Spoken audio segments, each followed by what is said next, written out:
Hi, welcome back. Today we're going to talk about energy forms. Think of energy as money. There are many different forms, pennies, dimes, dollars, but they all account for money and are used up in a number of different combinations.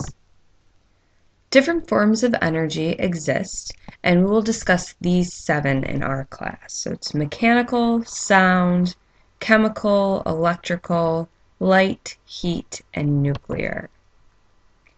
You might ask, how can I remember some of the different types of energy? So we've rearranged them to go in a specific order, and the order would be sound, chemical, radiant, electrical, atomic or nuclear, mechanical, and thermal. And you can abbreviate them as SCREAM T. S stands for sound. Sound energy is made when an object vibrates. Sound travels in waves in all directions through a medium, and these mediums can be things like air, water, wood, or even metal. We won't go into depth in waves in this unit, but we will at a different time. Of course, you know plenty of examples of what sounds are, like voices, whistles, horns, or instruments, are just a few. C stands for chemical. This is energy that is literally stored within those microscopic bonds of compounds.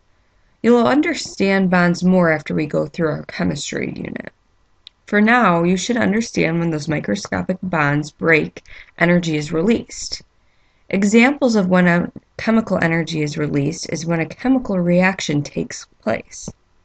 Okay, so what is a chemical reaction? A chemical reaction is whenever you have some sort of substance and it is forever changed. Here's an example. When we burn wood, coal, or gasoline, we break the compound's bonds and change the substance forever.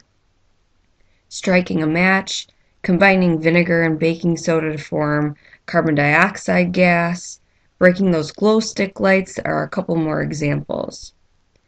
A biological example is simply our digestive process. When the bonds break in the foods we eat, energy is released and it helps us carry out our daily activities. Next, R is for radiant, otherwise called light or electromagnetic. Radiant light also travels through space in forms of waves. Again, we'll explain waves in another unit. Most of our radiant energy is radiated from the sun and is the greatest supply of our world's energy. Think of your biology class again. Everything that we eat gives us energy for our day-to-day activities. Say I ate a cheeseburger for lunch today.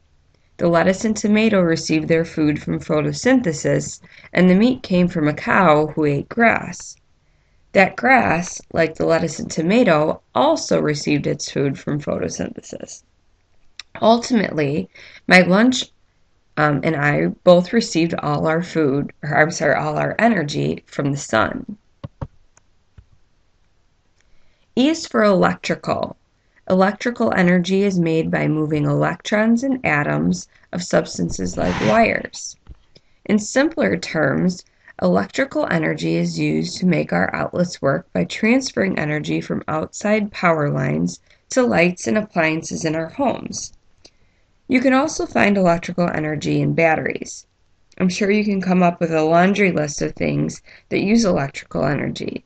TVs and video games are just a couple.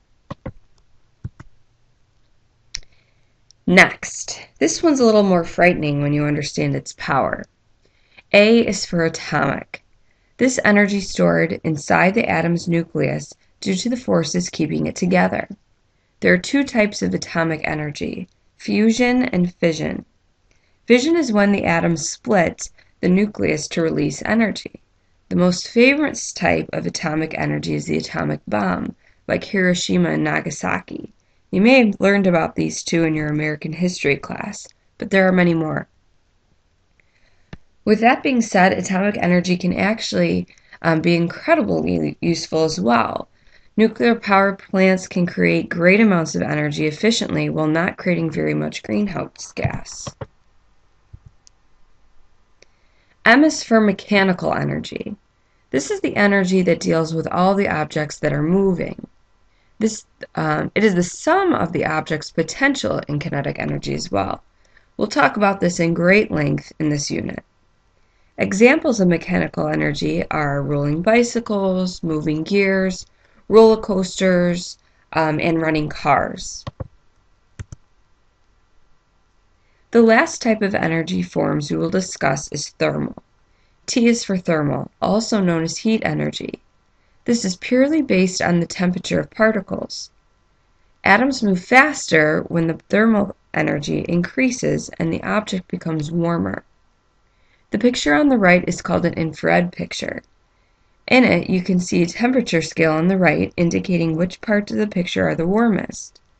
What color do you think shows where the atoms might be moving the fastest?